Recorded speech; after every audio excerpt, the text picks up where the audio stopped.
the head of the stone wench who was supposed to be delivering water to the neighbourhood. Petro had long arms, and she was a small nymph, as well as one with an empty cockleshell. Petro himself was a big, solid, normally calm and competent citizen.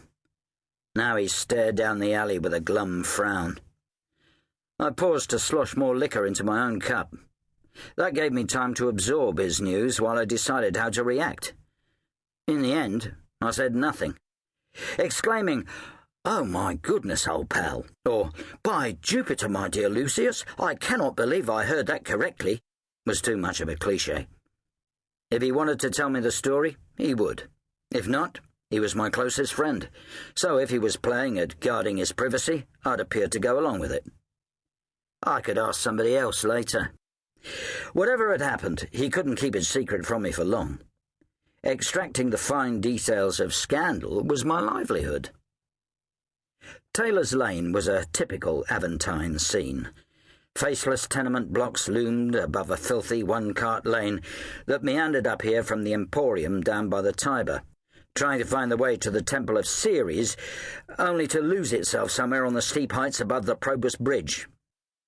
Little near-naked children crouched, playing with stones beside a dubious puddle, catching whatever fever was rampant this summer. Somewhere overhead, a voice droned endlessly, telling some dreary story to a silent listener who might be driven to run mad with a meat knife any minute now. We were in deep shade, though aware that wherever the sun could find access, the August heat was shimmering. Even here, our tunics stuck to our backs. "Well, I got your letter at last." Petronius liked to approach a difficult subject by the winding, scenic route.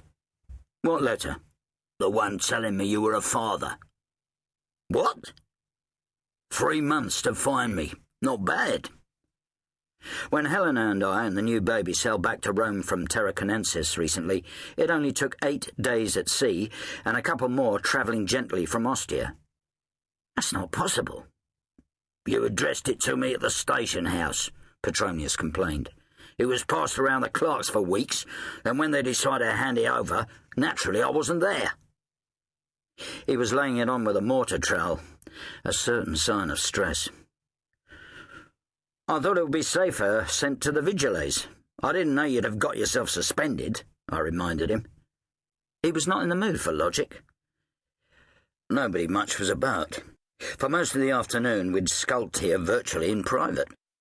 I was hoping that my sisters and their children, whom Helena and I had invited for lunch in order to introduce them all to our new daughter in one go, would go home. When Petro and I had sneaked out, not one of the guests had been showing any sign of leaving. Helena had already looked tired. I should have stayed. Her own family had had the tact not to come, but had invited us to dinner later in the week.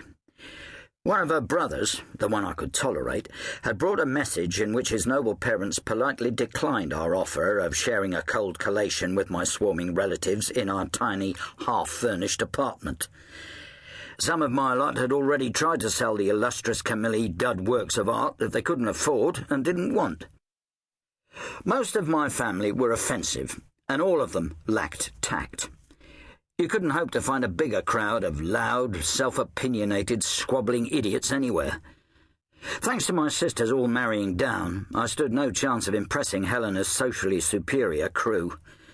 In any case, the Camilli didn't want to be impressed.